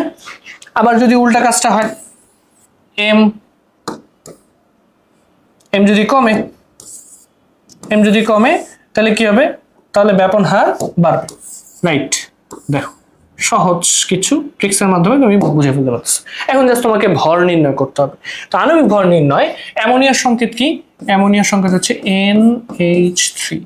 তো এটা যদি আণবিক ভর নির্ণয় করো, এটা আণবিক ভর নির্ণয় মানে হচ্ছে নাইট্রোজেনের হচ্ছে কত? নাইট্রোজেন হচ্ছে 15 বা 14, নাইট্রোজেনের 14, হাইড্রোজেন হচ্ছে 3টা, তার মানে একটা হাইড্রোজেনের ভর হচ্ছে 1, আপেক্ষিক পারমাণবিক ভর 1, 3টা আছে এই জন্য 3, তাহলে 14 এবং 3 যোগ করলে কত হয়? 17। তাহলে এইটার আণবিক ভর 17। নাইট্রোজেনের ভর, নাইট্রোজেন হচ্ছে সংকেত হচ্ছে N2, এটার ভর কত? নাইট্রোজেন একটা পরমাণুর ভর হচ্ছে 14, তাহলে 14 into 2 is equals to 28, তাই না? আচ্ছা, ইথাইন এটা একটা জৈব যৌগ, একটু মাথায় রাখো, ইথাইন একটা জৈব যৌগ। এটা কি? এটা হচ্ছে CH ট্রিপল বন্ড CH। নিয়ন, আচ্ছা নিয়ন তো এটা আরো আগে হবে না, নিয়ন হচ্ছে এটা হচ্ছে এইটা, দেখো এখন দেখো নিয়নের ভর কত? এটা নিষ্ক্রিয় গ্যাস, ওর ভর হচ্ছে 20, তাই না? আচ্ছা এটার ভর কত? কার্বন আছে 2টা, একটা কার্বনের ভর হচ্ছে 12, তাহলে 12 into 2 প্লাস কত? 2টা হাইড্রোজেন, তাহলে 1 into 2। তাহলে তুমি যদি সাম আপ করো তাহলে এখানে 12 দুগুণে 24, 24 আর 2 26। তাহলে ভর কোথায় বেশি আসলো? ভর আসছে নাইট্রোজেনের। তাহলে এটা হচ্ছে তোমার রাইট অ্যান্সার। নাইট্রোজেনের ব্যাপন হার সবচেয়ে কম হবে, সহজ কথা, ক্লিয়ার? আসো পরের কোশ্চেন, যে কোনো উপশক্তি স্তরে সর্বোচ্চ কতটি ইলেকট্রন থাকতে পারে? সুন্দর কোয়েশ্চেন। এই উপশক্তি স্তর, হ্যাঁ উপশক্তি স্তরে কতটি ইলেকট্রন থাকতে পারে সেটার ফর্মুলা হচ্ছে তোমাদের বইয়ে হিসাবে দেওয়া আছে 2 into 12 plus 1। হ্যাঁ এটা একটু মাথায় রেখো, যে কোনো উপশক্তি স্তরে এত সংখ্যক ইলেকট্রন থাকতে পারে, ঠিক আছে? এত সংখ্যক ইলেকট্রন থাকতে পারে, এটা হচ্ছে সর্বোচ্চ ইলেকট্রন ধারণ ক্ষমতা। এটা হচ্ছে একটা উপশক্তি স্তরের সর্বোচ্চ ইলেকট্রন ধারণ ক্ষমতা, ঠিক আছে? এই যে এইটা হচ্ছে তোমার রাইট অ্যান্সার। সহজ ব্যাপার, খুবই সহজ ব্যাপার। আসো পরের কোশ্চেন, নিচের কোনটির ইলেকট্রন বিন্যাস অধিকতর সুস্থিত? আমরা জানি যে ইলেকট্রন বিন্যাস করার নিয়ম হচ্ছে আউফবাউ নীতি মেনে চলে। আউফবাউ নীতি আছে, পলির বর্জন নীতি আছে, হুন্ডের নীতি আছে, তাই না? কিন্তু তারপরেও কিছু কিছু মৌল স্টেবিলিটি অর্জনের জন্য তাদের ইলেকট্রন বিন্যাস একটু পরিবর্তিত করে, তাই না? তো এই পরিবর্তিত বা স্টেবিলিটি বলতে আসলে বোঝায় সুস্থিত। তার মানে নর্মালি যেটা হওয়া উচিত ছিল সেটা হয় না। কিভাবে হয় না খেয়াল করে দেখো, এই যে এইটা একটা উদাহরণ দিয়ে চলো। যেমন ধরো ক্রোমিয়ামের ক্ষেত্রে তুমি চিন্তা করো, ক্রোমিয়াম 24, তুমি নর্মাল ইলেকট্রন বিন্যাস করলে এখানে হয় 1s2 2s2 2p6 3s2 3p6 3d4, মানে নর্মালি 3d তে আগে ইলেকট্রন দিলাম না, এইভাবে কনভেনশন মনে রাখি। 4s আগে 2টা দিব, তাহলে এটা হয় 20, তারপরে হয় 24। কিন্তু এই ইলেকট্রনিক কনফিগারেশনটা হয় না, ঠিক আছে? হয় না। কেন হয় না? কেন হয় না? হয় কি তাহলে? হয় হচ্ছে এই ব্যাপারটা হয় যে এই যে ক্রোমিয়াম 24 ওই ইলেকট্রন বিন্যাসটা না হয় এটা হয় 1s2 2s2 2p6 3s2 3p6 3d5 হয় 4s1 হয়। কেন হয়? স্টেবিলিটি অর্জনের জন্য। দেখা গেছে যে অরবিটাল গুলো দেখো এই যে 3d4 একটা হইলে অর্ধপূর্ণ হয়ে যায় না? তো সাধারণত অরবিটাল গুলো সুস্থিত কখন হয়? যখন তারা পূর্ণ অথবা অর্ধপূর্ণ থাকে। সব সময় না, কিছু কিছু ক্ষেত্রে। যেমন এই যে 3d4 তার একটা ইলেকট্রন হইলেই সে আরেকটু স্টেবিলিটি অর্জন করতে পারতেছে, এই কারণে সে এই ইলেকট্রনিক কনফিগারেশন না ইউজ করে সে এটা ইউজ করে। এইটাই জাস্ট তোমাকে একটু দেখতে হবে। তাহলে এইটা হচ্ছে একটা ওয়ে। আর আরেকটা হচ্ছে কপারেরটা করলে দেখবা হচ্ছে এই যে এরকম হবে। কপারের ইলেকট্রন বিন্যাস সেটা হচ্ছে এই যে n-1 d10 ns1। ঠিক আছে? দেখো এই যে এই ব্যাপারগুলো দেখো কিভাবে ওইটা আসলো, খেয়াল করে দেখো। এখন যদি এমন থাকতো 3d9 আর হচ্ছে কত 4s2, যদি এমন থাকতো তাহলে ব্যাপারটা কি হতো? এটা হইতো না, এটা হইতো না। কি হইতো তাহলে? হয়তো হচ্ছে এইটা যে 3d হইতো 10 আর 4s হইতো 1। তাহলে তুমি যদি এইটাকে n এর ভ্যালু ধরো, খেয়াল করো, এইটা যদি তোমার n হয় তাহলে দেখো এই n থেকে 1 বিয়োগ করলে তুমি 3 পাইতেছো না, 4 থেকে 1 বিয়োগ করলে 3 পাচ্ছ। তাহলে এইটাকে ম্যাথমেটিক্যালি রিপ্রেজেন্ট করা হচ্ছে n-1 দিয়ে। এই কারণে ওইটা ওভাবে দিছে। আশা করি বুঝতে পারছো। ঠিক আছে, আসো। যানবাহনে জ্বালানি হিসেবে ব্যবহৃত সিএনজি গ্যাস মূলত কোনটা? যানবাহনে যেহেতু জ্বালানি গ্যাস বলছে, বাসাবাড়ির সিলিন্ডারের গ্যাস সেটা হচ্ছে প্রোপেন আর বিউটেন থাকে, বুঝছি। কিন্তু যখন তোমাকে বলবে যানবাহনে জ্বালানি হিসেবে ব্যবহার করা হয় এবং সেই সিএনজি গ্যাস মূলত বেসিক্যালি উচ্চ চাপে সংকোচিত মিথেন গ্যাস। উচ্চ চাপে সংকোচিত মিথেন গ্যাস, একদম মুখস্থ ভ্যালু, মুখস্থ মান বলতে পারো বা মুখস্থ লাইন। এবার আসো পরের কোয়েশ্চেনে। বিভিন্ন ধরনের জ্বালানি হতে দহন প্রক্রিয়ায়, আচ্ছা ইম্পর্টেন্ট একটা পার্ট, দহন মানে আমরা বুঝি অক্সিজেনের উপস্থিতিতে বিক্রিয়াকরণ। তাহলে মাধ্যমে তাপ পাওয়া যায়, ঠিক আছে। এই প্রক্রিয়ায় তাপের সাথে অন্যান্য পদার্থ উৎপাদন হয়, হ্যাঁ হইতেই পারে। তো সেগুলো পরিবেশের উপর বিরূপ প্রভাব ফেলে। আচ্ছা ঠিক আছে, কি বলছে? উদ্দীপকের বিক্রিয়া স্বল্প বায়ুর উপস্থিতিতে, সুন্দর কোয়েশ্চেন। তো স্বল্প বায়ুর উপস্থিতিতে ঘটালে যে পদার্থ উৎপাদন হয় সেটা কি? হ্যাঁ, তো একটু মাথায় রাখো, যদি দহন বিক্রিয়াটা মানে পর্যাপ্ত বায়ুর উপস্থিতিতে হয়, দহন বিক্রিয়া পর্যাপ্ত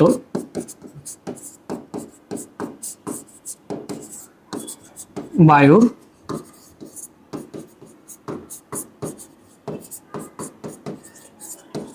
উপস্থিতিতে হলে, বায়ুর উপস্থিতিতে হলে যে কোনো কিছুকে পোড়াইলে কার্বন ডাইঅক্সাইড পানি পাওয়া যায়। তাহলে এখানে তুমি কার্বন ডাইঅক্সাইড পাবা। ঠিক আছে, কার্বন ডাইঅক্সাইড পাবা, কার্বন ডাইঅক্সাইড প্লাস পানি পাবা। বাট পানি না লিখলেও চলে, কার্বন ডাইঅক্সাইড এখানে যেহেতু কার্বন ডাইঅক্সাইড রিলেটেডই কোশ্চেন, এটা এই কারণে এটা রাখলাম। কিন্তু যদি এমন হয় যে দহন বিক্রিয়ায় পর্যাপ্ত পরিমাণের উপস্থিতিতে না হইলে তখন কি হবে? না হলে তখন যেটা তৈরি হয়, তখন তৈরি হয় হচ্ছে কার্বন ডাইঅক্সাইডও তৈরি হতে পারে, কার্বন মনোক্সাইডও তৈরি হতে পারে। এগুলো তোমাকে একটু মাথায় রাখতে হবে। এগুলো বেসিক্যালি গ্রিন হাউস গ্যাস। হ্যাঁ, এগুলোকে আমরা গ্রিন হাউস গ্যাস বলি। তাহলে ওই হিসাবে এইটা হচ্ছে তোমার রাইট অ্যান্সার। ক্লিয়ার? ক্লিয়ার। আসো পরের কোয়েশ্চেন। তো দেখো বিভিন্ন ধরনের জ্বালানি থেকে ওই সেম উদ্দীপক তোমাকে বলছে যে উদ্দীপকের বিক্রিয়ায়, হ্যাঁ যেহেতু বিক্রিয়াটা কি হয়েছে, যেহেতু বিক্রিয়াটা হয়েছে স্বল্প বায়ুর উপস্থিতিতে, রাইট? হ্যাঁ, এবং হ্যাঁ তাপের সাথে অন্যান্য পদার্থ উৎপাদন হয় দহন প্রক্রিয়া। আচ্ছা ঠিক আছে, বুঝলাম। তাহলে উদ্দীপকের বিক্রিয়ায় গ্রিন হাউস গ্যাস উৎপাদন হয়, হ্যাঁ। কার্বন ডাইঅক্সাইড, কার্বন মনোক্সাইড যেগুলো হচ্ছে পরিবেশের ক্ষতি করে, আমাদের পৃথিবীর যে ওভারঅল যে টেম্পারেচারটা সেটা বাড়ায় তুলতেছে, এটার জন্য কার্বন ডাইঅক্সাইড দায়ী, কার্বন মনোক্সাইড দায়ী। তাহলে গ্রিন হাউস গ্যাস তো উৎপাদন হবে। আচ্ছা কার্বন কণা উৎপাদন হবে, কারণ হ্যাঁ দহনটা যদি অসম্পূর্ণ হয় বা স্বল্প বায়ুর উপস্থিতিতে হয় তাহলে সেটা কার্বন কণা উৎপাদন করতে পারে। তো স্বল্প বায়ুর উপস্থিতিতে মারাত্মক ক্ষতিকর গ্যাস তৈরি হয়, হ্যাঁ কার্বন মনোক্সাইড অত্যন্ত বিষাক্ত একটা পদার্থ, এটার কারণে বেসিক্যালি আমাদের শ্বাসকষ্ট হবে, আমাদের স্বাস্থ্যের ক্ষতি হবে, রাইট? তাহলে এইখানে তিনটা অপশনই রাইট। এইখানে তিনটা অপশনই রাইট, তিনটা অপশনই রাইট। এবার আসো পরের কোয়েশ্চেন। পরের কোয়েশ্চেন কি, যে কোনো শক্তি স্তরের সর্বোচ্চ ইলেকট্রন কতটি থাকতে পারে? 2n²। দেখো এগুলো একদম বেসিক কিছু সূত্র যেগুলো তোমাকে মাথায় রাখতে হবে। যদি বলে শক্তি স্তরের সর্বোচ্চ ইলেকট্রন ধারণ ক্ষমতা, তাহলে অ্যান্সার হবে 2n²। উপশক্তি স্তর বললে 2 × 12 + 1, 2 × 12 + 1। ঠিক আছে, ঠিক আছে। আসো পরের কোয়েশ্চেন। পরের কোয়েশ্চেন কি, নিচের কোন চিহ্নটি অ্যালকোহল বা ইথার নির্দেশ করে? এখন খেয়াল করে দেখো, অ্যালকোহল বা ইথার, হ্যাঁ অ্যালকোহল বা ইথার এটা কিসের উদাহরণ? এটা হচ্ছে ইম্পর্টেন্ট। অ্যালকোহল বা ইথার এগুলো হচ্ছে দাহ্য পদার্থ, এগুলো বেসিক্যালি দাহ্য পদার্থ, এগুলো হচ্ছে দাহ্য পদার্থ, ফ্লেমেবল। তাহলে এখন তোমাকে ওই সংকেতটা মনে রাখতে হবে, হ্যাঁ সংকেতটা মনে রাখতে হবে। তাহলে দেখো এই যে সংকেতটা হচ্ছে এইটা, সংকেত হচ্ছে এইটা। তোমাদের বইটা যদি একটু ফলো করো তাহলে দেখবা বইয়ে এই সংকেতটা দেওয়া আছে, দাহ্য পদার্থের সাংকেতিক চিহ্ন হচ্ছে এইটা। ঠিক আছে, এবার আসো এইটা কি, এটা হচ্ছে বিস্ফোরক পদার্থ, এটা হচ্ছে জারক গ্যাস, ঠিক আছে, আর এটা হচ্ছে বিষাক্ত পদার্থ। সাংকেতিক চিহ্নগুলো তোমাকে মনে রাখতে হবে। দেখো বেনজিন সংরক্ষণে কোন সতর্কতা চিহ্ন ব্যবহার করা হয়? খেয়াল করে দেখো, এই যে বেনজিন, এই বেনজিনের একটা উদাহরণ কি, বেনজিনের একটা খুবই ইম্পর্টেন্ট বৈশিষ্ট্য হচ্ছে এইটা বিষাক্ত, টক্সিক, এটা হচ্ছে বিষাক্ত পদার্থ, তাই না? তো বিষাক্ত পদার্থ যদি হয়, বিষাক্ত পদার্থের সাইন কোনটা? এই যে এটা হচ্ছে আমাদের বিষাক্ত পদার্থ। সহজ ব্যাপার, খুবই সহজ ব্যাপার। ক্লিয়ার? ক্লিয়ার। আচ্ছা আসো পরের কোয়েশ্চেন। নিচের কোন অরবিটালের শক্তি সর্বনিম্ন? এই যে এই কোয়েশ্চেনটা একটা পার্সোনাল ফেভারিট এবং এইটা সবচেয়ে ইম্পর্টেন্ট একটা কোয়েশ্চেন। হ্যাঁ, যখনই তোমাকে অরবিটালের শক্তি সম্পূর্ণ এটা বের করতে বলবে, তখনই তোমাকে মানে আমাদেরকে যেটা করতে হবে সেটা হচ্ছে n+l নীতি ফর্ম করতে হবে। তাহলে এই যে n+l নীতি চেক করতে হবে, তাই না? n+l নীতি চেক করতে হবে। তো n+l নীতিতে আমরা কি পড়ছিলাম মনে আছে? যে n+l এর মান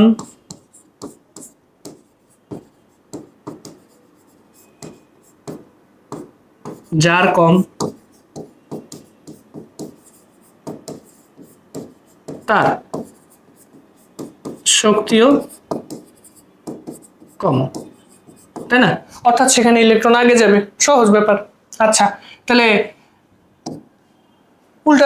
মানে বিপরীতটাও প্রযোজ্য। এখানে কি হইতেছে, n+l এর মান যার বেশি তার শক্তিও বেশি। কিন্তু মাঝে মধ্যে যদি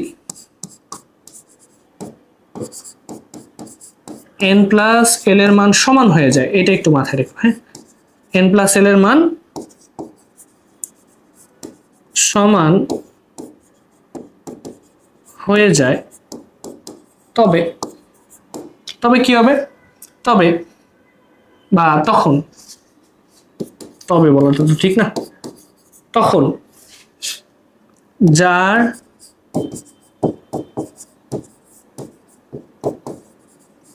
n এর মান কম সেখানে ইলেকট্রন আগে যাবে, এটা একটু মাথায় রেখো। ঠিক আছে, এমন যদি হয় দুইটা অরবিটালের তুমি শক্তি ডিসাইড করতেছো, শক্তি মাত্রা n+l নীতি দিয়ে বের করতেছো, তখন যদি এমন হয় যে দুইটারই n+l এর মান সমান চলে আসছে, তখন তোমার কিভাবে ডিসাইড করবা তুমি যে আসলে কোনটা শক্তি কম কোনটা শক্তি বেশি? সেটা তোমাকে ডিসাইড করতে সাহায্য করবে এই লাইনটা। যেখানে n এর মান ছোট সেটা হচ্ছে কম শক্তিশালী, যেখানে n এর মান বড় সেটা হচ্ছে বেশি শক্তিশালী। তাহলে এবার আসো n+l এর ফর্মুলা বসাই দিই এখানে। তাহলে এখানে n এর মান কত? খেয়াল করে দেখো, এই যে এটা হচ্ছে তোমার n এর মান, আর এই s এর জন্য l এর মান কত? s এর জন্য l এর মান হচ্ছে 0। তাহলে দুটো যদি যোগ করো তাহলে এটা হয় হচ্ছে 7। আচ্ছা সর্বনিম্ন জিজ্ঞেস করছে, তাই না? তাহলে 6, তাহলে n এর মান হচ্ছে 6, p এর জন্য l এর মান হচ্ছে 1, তাহলে এটাও হয় 7, সমান হয়ে গেল, হইলো না? আচ্ছা দেখো 4, d এর জন্য l এর মান কত? 2, তাহলে এটাও হয়ে গেল 6, হচ্ছে না? আচ্ছা এই যে বুঝে যেতেছে সেটা হচ্ছে 5 + 0 = 5। তাহলে তোমার রাইট অ্যান্সার হচ্ছে এইটা। ঠিক আছে, রাইট অ্যান্সার হচ্ছে এটা। এখন কিভাবে বুঝলাম যে ওইটা কিভাবে আসলো, ওই সংখ্যাগুলো কিভাবে মাথায় রাখছি? এই n+l নীতি সলভ করার সময় তোমাকে একটা জিনিস মাথায় রাখতে হবে, সেটা হচ্ছে এইটা। এটা হচ্ছে এটা, একটু মনোযোগ দাও যে এল এর মান, হ্যাঁ এল এর মান 0 হইতে পারে, 1 হইতে পারে, 2 হইতে পারে, 3 হইতে পারে। তো এল এর মান যদি 1 হয়, এটা হচ্ছে এল এর মান, এই পাশে হচ্ছে এল এর মান, হ্যাঁ। তো এল এর মান 0 হইলে, ওইটা হচ্ছে 0 হয় কার জন্য? এস এর জন্য। 1 হয় কার জন্য? পি এর জন্য। 2 হয় কার জন্য? ডি এর জন্য। 3 হয় কার জন্য? এফ এর জন্য, হ্যাঁ। তো এই মানগুলো তোমাকে একটু মুখস্থ রাখতে হবে, তাহলেই সহজ।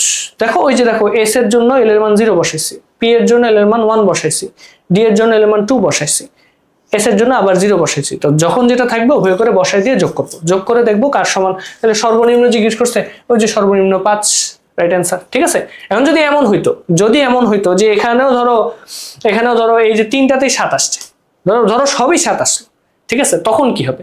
তখন যেটা হবে দেখতে হবে যে যেখানে এন এর মান কম। ধরো আমি এখানে সব 7 আসছে, এমন যদি অরবিটাল হয় তাহলে দেখো এখানে অ্যান্সার হতো 3। কেন? কারণ এখানে এন এর মান কম 4, বাকিগুলোতে দেখো এন এর মান বেশি, মানে 4 এর থেকে বেশি, ঠিক আছে। এই হচ্ছে তোমার ব্যাপার স্যাপার। তো এখানে তোমাকে এটা মাথায় রাখতে হবে।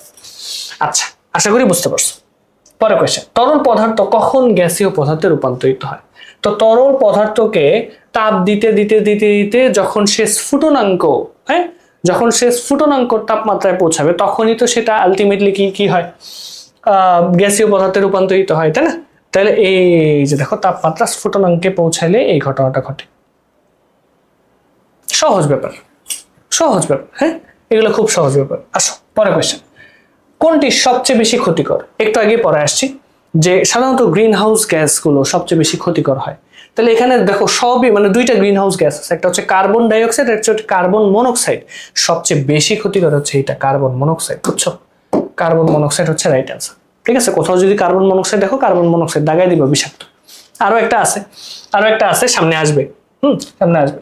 কোনটিকে তাপ দিলে কঠিন অবস্থা থেকে সরাসরি বাষ্পে পরিণত হয়? এই যে দেখো, আমি পড়াইছি, একটু আগে পড়াইছি, কোথায় যেন পড়াইলাম, এই যে ন্যাপথালিন, বা কোথায় দেখছি আইসোটপ, এই যে দেখো এই যে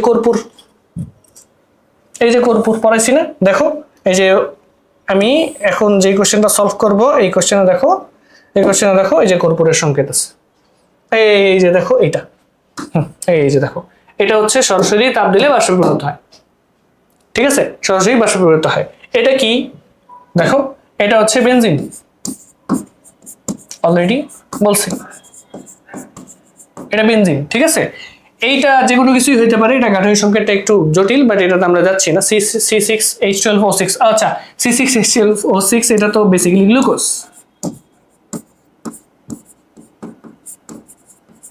আর এইটা তো বুঝতেই পারতেছি এটা কর্পূর।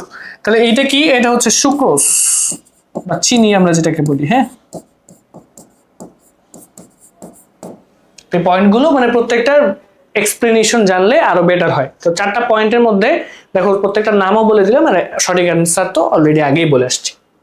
আসো, 2p অরবিটালের জন্য n+l এর মান কত? এই কোয়েশ্চেনটা তোমরা ধরতে পারো, খুবই সুন্দর একটা কোয়েশ্চেন, এবং এই ধরনের কোয়েশ্চেনই আসার এক্সপেকটেশন সবচেয়ে বেশি, ঠিক আছে, স্ট্যান্ডার্ড কোয়েশ্চেনে। সেটা কি বলছে? 2p অরবিটালের জন্য n এবং l এর মান কত? অলরেডি দেখো আমি এটা পড়াই ফেলছি। যখনই তুমি 2p অরবিটাল চিন্তা করবা, এই জিনিসটা আসলে তোমাকে কি মিন করে? এই জিনিসটা মিন করে হচ্ছে কি? এই জিনিসটা মিন করা হচ্ছে n এর মান। এটা হচ্ছে n, এটা হচ্ছে কি? এটা হচ্ছে n এর মান, রাইট? আচ্ছা, একটু আগে তো পরে আসলাম, p অরবিটালের জন্য l এর মান কত? 1, তাই না? তাহলে এই জিনিসটা, এই যে p এর জন্য l = কত? 1। তাহলে এই যে n = এখানে n = 2, তাহলে তোমার n আর l এর মান কত হলো? 2, 1। এটাই তোমার রাইট অ্যান্সার। তাহলে দেখো অপশনে খুঁজো এটা আছে কিনা, এই যে দেখো 2 আর 1 হচ্ছে এখানে রাইট অ্যান্সার। সহজ ব্যাপার, হ্যাঁ। তো এখানে তোমাকে 2p এর জায়গায় তোমাকে যদি ধরো সাপোজ, হ্যাঁ, যদি তোমার এমন আসতো যে ধরো 4D আসলো, তাহলে 4D এর জন্য কিভাবে বের করতে? 4D এর জন্য n এর মান হয়তো 4, l এর মান হয়তো কত 2, তখন এটার অ্যান্সার হয়তো 4,2। ঠিক আছে, 4,2। তাহলে 4D এর ক্ষেত্রে তো এটা একটু মাথায় রাখতে হবে, এটা একটু মাথায় রাখতে হবে। ক্লিয়ার? ক্লিয়ার। আসো পরের কোশ্চেন, পরীক্ষা প্রণালী নির্ধারণ এবং অনুসন্ধান গবেষণার কততম ধাপ? পরীক্ষা প্রণালী নির্ধারণ এবং অনুসন্ধান, আচ্ছা পরীক্ষা প্রণালী নির্ধারণ এবং অনুসন্ধান গবেষণার কত? মোস্ট প্রবাবলি এটা তৃতীয়তম ধাপ, তাই না? Let me check just a minute. কোথায় কোথায়? হ্যাঁ, 3 নাম্বার ধাপ, দেখছো 3 নাম্বার ধাপ। তো এই যে 6টা ধাপ, এই 6টা ধাপ তোমাকে ভালো মতো পড়তে হবে, ঠিক আছে? কারণ এখান থেকে দেখো ডিরেক্টলি বলে দিচ্ছে কততম ধাপ, তো 6টা ধাপের মধ্যে যে কোনো ধাপ আসতে পারতো, যে কোনো ধাপ আসতে পারতো, ঠিক আছে? আসো পরের কোশ্চেন, কাগজের প্রধান উপাদান। হ্যাঁ, কাগজ, ঠিক আছে, বাঁশ, এগুলো বেসিক্যালি সেলুলোজ দ্বারা তৈরি। কি দ্বারা তৈরি? সেলুলোজ। হ্যাঁ, এগুলো বেসিক্যালি সেলুলোজ। একদম চ্যাপ্টার 1-এ বইয়ের থেকে আসছে, একদম বই থেকে তুলে দিছে হুবহু। পরের কোশ্চেন কি? পরের কোশ্চেন হচ্ছে আয়োডিনের নিউক্লিয়ন সংখ্যা কত? এটা একটু তোমরা হয়তোবা একটু কম শুনছো, নিউক্লিয়ন সংখ্যা, ঠিক আছে? এই যে নিউক্লিয়ন সংখ্যা, এটা বেসিক্যালি ভর সংখ্যা বোঝায়। এই নিউক্লিয়ন সংখ্যা যেই কথা, ভর সংখ্যা একই কথা, নিউক্লিয়ন সংখ্যা ভর সংখ্যা একই কথা। তাহলে আয়োডিন, এটা বেসিক্যালি এটার ভর সংখ্যা নরমালি হচ্ছে 127, ঠিক আছে, 127। তাহলে দেখো এই যে এটা হচ্ছে এটা, এগুলো তোমাকে একটু মুখস্থ রাখতে হবে, নাথিং টু ডু। এবার আচ্ছা দেখো, এই যে একটু আগেই চলে আসছে, মানে একটু আগেই আমি এটা পড়াইছি, একদম ফার্স্টের দিকে পড়াইছিলাম কৌণিক ভরবেগ রিলেটেড ম্যাথ। হ্যাঁ, তাহলে কৌণিক ভরবেগ, এখানে সূত্রটা কি? এখানে সূত্রটা হচ্ছে, আচ্ছা কৌণিক ভরবেগ বের করতে বলছে, তাই না? তুমি একদম ক্লিয়ারলি জানো mvr is equals two nh/2π। তাইলে এখন তোমার সাইডে মানগুলো একটু লেখা লাগবে। আসো মানগুলো লিখি। তুমি খেয়াল করে দেখো তো, তুমি কিন্তু জানো এল বলছে, খেয়াল করে দেখো, একটু আগেই পড়াইছি, এগুলো পড়াইছি। এল কে এল, তার মানে এল শক্তি স্তর মানে হচ্ছে n ইজ ইকুয়ালস টু 2, ঠিক আছে? দ্বিতীয় শক্তি স্তর বলছে, তাহলে এখানে n is equals two 2। Clear? আচ্ছা এইচ এর ভ্যালু কত? এইচ এর ভ্যালু হচ্ছে 6.626 ইন্টু 10⁻⁻34 জুল সেকেন্ড, রাইট? আর কি, আর 2 তো 2, আর পাই হচ্ছে মানে এটা জাস্ট লিখতে পারো 3.1416। তো জাস্ট তুমি এখন ক্যালকুলেশন করো, আমি একটু ক্যালকুলেশন করি। তাহলে n এর মান কত?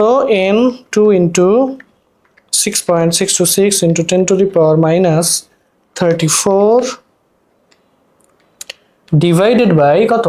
2 ইন্টু পাই, শিফট পাই, পাইয়ের মান পুরোটাও ইউজ করতে পারো, না ইউজ করতে পারো, সমস্যা নাই। তাহলে এখানে 2.109, তাহলে 2.109 10⁻⁻34, এই এটা। হ্যাঁ, একটু দশমিক গুলো একটু চেক করে নিও এইসব কোয়েশ্চেনে, ঠিক আছে? তাহলে এখানে জাস্ট তুমি ভ্যালুগুলো বসাই দিবা। এখানে ভ্যালুগুলো বসাই দিলে কি হইতেছে যে 2 ইন্টু 6.626 ইন্টু 10⁻⁻34, আর এটা হচ্ছে 2π। তাহলে অ্যান্সার আসতেছে 2.109, হ্যাঁ 1091 ইন্টু 10⁻⁻34, তাই না? এই তো শেষ, জাস্ট তোমাকে সিম্পল কিছু ক্যালকুলেশন করতে হবে, এই তো। আসো পরে কোয়েশ্চেন, বিস্ফোরক পদার্থ কোনটি? বিস্ফোরক পদার্থ, এবং দেখো বিস্ফোরক পদার্থ সাধারণত টিএনটি, ঠিক আছে? উদাহরণই আছে, উদাহরণগুলো ভালো মতো পড়বা। বিস্ফোরক পদার্থ টিএনটি, ঠিক আছে? আচ্ছা পরে কোয়েশ্চেন, জৈব পারক্সাইড। আচ্ছা সুন্দর কোয়েশ্চেন, জৈব পারক্সাইডের বৈশিষ্ট্য জিজ্ঞেস করছে, তাই না? জৈব পারক্সাইডের বৈশিষ্ট্য মনে রাখবা সাধারণত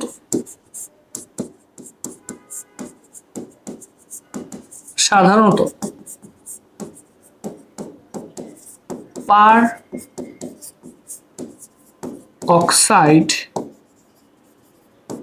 সমূহ কি হইতেছে, পার অক্সাইড সমূহ খুবই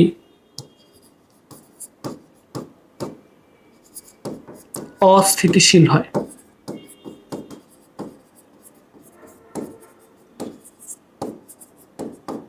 অস্থিতিশীল হয় মানে ওরা খুব ছটফট ছটফট করে, ওরা বিক্রিয়া করতে চায় খুব তাড়াতাড়ি। তো এখানে এটা হচ্ছে রাইট অ্যান্সার। তাহলে এখানে বিষাক্ত না, দাহ্য না, জারক না, এই যে অস্থিত, বুঝতে পারছো? অস্থিত। ঠিক আছে, এই পয়েন্টগুলো তোমাকে একটু মাথায় রাখতে হবে।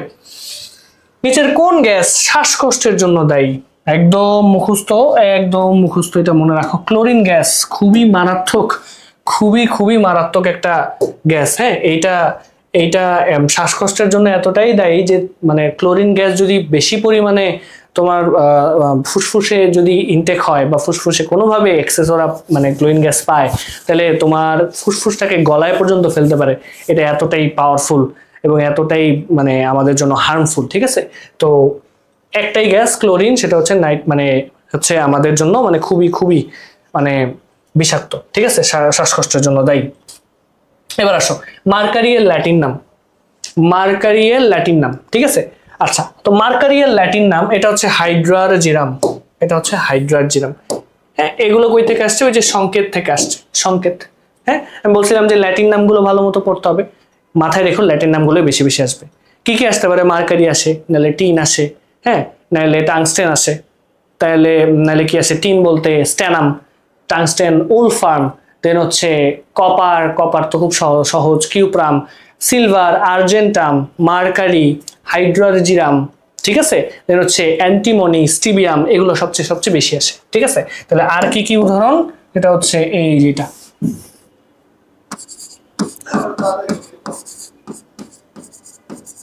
সিবিয়াম, তারপরে আর কি আসতে পারে? আর্জেন্টাম, তারপরে আর কি আসে?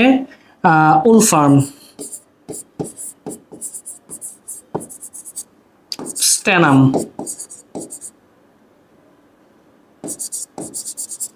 স্ট্যানাম ডাবল এন বোঝায়, তাই না? এইগুলো তোমাকে মাথায় রাখতে হবে। স্ট্যানাম, তাহলে এই স্টিবিয়াম এটা হচ্ছে অ্যান্টিমনি,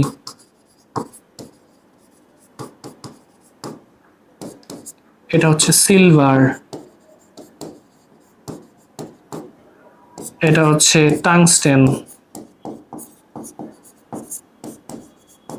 এটা হচ্ছে কি? টিন। ঠিক আছে, প্রতীকগুলো কি কি? এটাকে সংক্ষেপে এসবি বলে, এটা হচ্ছে এজি, এটা হচ্ছে ডাব্লিউ, আর এটা হচ্ছে এসএন। তো ল্যাটিন নামটাও ইম্পর্টেন্ট, সংক্ষিপ্ত রূপটাও ইম্পর্টেন্ট। তাহলে এখানে হাইড্রোজিরাম হচ্ছে রাইট অ্যান্সার। ঠিক আছে, তারপর হচ্ছে ক্যালিয়াম, এই যে এটাও একটা ল্যাটিন নাম, এটা হচ্ছে পটাশিয়াম। এটার পরিচিত নাম হচ্ছে পটাশিয়াম। শর্ট ফর্ম কি? শর্ট ফর্ম হচ্ছে এই যেটা কে। তারপর হচ্ছে ফেরাম, এটা হচ্ছে আয়রন, আয়রন শর্ট ফর্ম হচ্ছে এফ এ। হ্যাঁ, প্লাম্বাম, লেড। হ্যাঁ, প্লাম্বাম, প্লাম্বাম এটা হচ্ছে লেড বা সীসা বলে। হ্যাঁ, তো এটা শর্ট ফর্ম কি? এটা শর্ট ফর্ম হচ্ছে পিবি। এগুলো তোমাকে একটু মাথায় রাখতে হবে, বুঝছো? জাস্ট একটু মাথায় রাখতে হবে। এটা আহামরি কঠিন জিনিস না, সহজ ব্যাপার, একটু প্র্যাকটিসের দরকার আর কি। আসো পরের কোয়েশ্চেন। সিএনজি এর পূর্ণরূপ কি? CNG compressed natural gas. CNG compressed natural gas.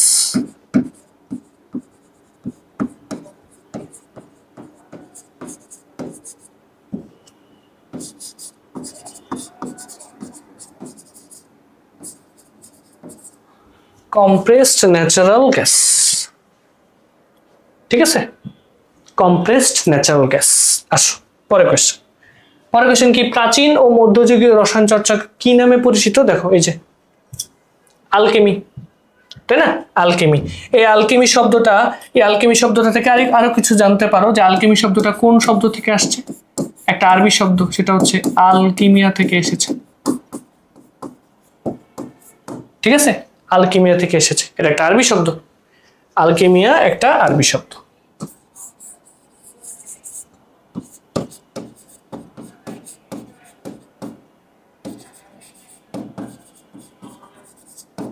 আরবি শব্দ। আসো, নিচের কোন তথ্যটি সঠিক? নিচের কোন তথ্যটি সঠিক সেটা হচ্ছে এটা হচ্ছে পরমাণু মডেল থেকে আসছে। খেয়াল করে দেখো, পরমাণুর চার্জ বিদ্যমান না, পরমাণু চার্জ শূন্য, পরমাণুর অধিকাংশ অঞ্চল ফাঁকা। হ্যাঁ, পরমাণুর অধিকাংশ অঞ্চল ফাঁকা, এটা হচ্ছে বোর পরমাণু মডেলের একটা সফলতা। বোর পরমাণু মডেলের একটা সফলতা। এবার আসো, খাদ্য বেশি সময় ধরে সংরক্ষণের নিচের কোন পদার্থটি ব্যবহৃত হয়? কোন পদার্থটি ব্যবহৃত হয় সেটা হচ্ছে প্রিজারভেটিভ। সেটা হচ্ছে প্রিজারভেটিভ। এগুলো সহজ ব্যাপার। কীটনাশক সাধারণত আমরা কি করি? আমরা হচ্ছে মানে কৃষিকাজে ইউজ করি। হ্যাঁ, জমিতে যদি কি বলে, জমিতে যদি ক্ষতিকারক পোকামাকড় থাকে সেগুলোকে ধ্বংস করার জন্য, সেগুলোকে মেরে ফেলার জন্য কীটনাশক ব্যবহার করা হয়। ওষুধ সাধারণত আমাদের স্বাস্থ্যগত ইউজে ব্যবহার করি। আর সার, এই কীটনাশক সার দুইটাই হচ্ছে কৃষিক্ষেত্রে ব্যবহার করা হয়। লাস্ট কোয়েশ্চেন, সেটা হচ্ছে নিচের কোনটি প্ল্যাঙ্ক ধ্রুবক? সেটা হচ্ছে, এটা বুঝতে পারতেছে, এটা মুখস্থ মান, সেটা হচ্ছে এইটা 6.626 × 10⁻34 জুল সেকেন্ড অথবা metre square KG per second. এই জিনিসটা আমি একটু ক্ল্যারিফাই করি, জুল সেকেন্ড। হ্যাঁ, তো এইটাকে তুমি সংক্ষেপে কি লিখতে পারো? এটাকে সংক্ষেপে লিখতে পারো নিউটন মিটার, আর সেকেন্ড যেমন ছিল সেটাই। তো নিউটনটাকে আবার তুমি লিখতে পারো kg metre per second square into metre আর ইন্টু সেকেন্ড থাকে। এখন দেখো, মিটার আর মিটার গুণ করলে হয় মিটার স্কোয়ার, কেজির মতোই আছে, সেকেন্ড ইনভার্স 2 আর সেকেন্ড ইনভার্স 1, তাহলে এটা হয়ে যায় সেকেন্ড ইনভার্স 1। দুইটা জাস্ট বেস সেম, পাওয়ার কি হবে? যোগ হবে, তো -2 + 1। হ্যাঁ, এই যে s ইনভার্স 2 ইন্টু s⁻1, তাহলে এটা কি হবে? -2 + 1, তাহলে এখানে হচ্ছে s ইনভার্স 1 সেকেন্ড। তাহলে এইটা যেই কথা, এইটা বেসিক্যালি একই কথা। ঠিক আছে, এটা বেসিক্যালি একই কথা, তো এটা একটু মাথায় রাখতে হবে। তো এই ছিল হচ্ছে তোমাদের 45টা কোয়েশ্চেনের সলভ ক্লাস। তো তোমরা পরীক্ষা দিতে থাকো এবং দেখা হবে তোমাদের সাথে।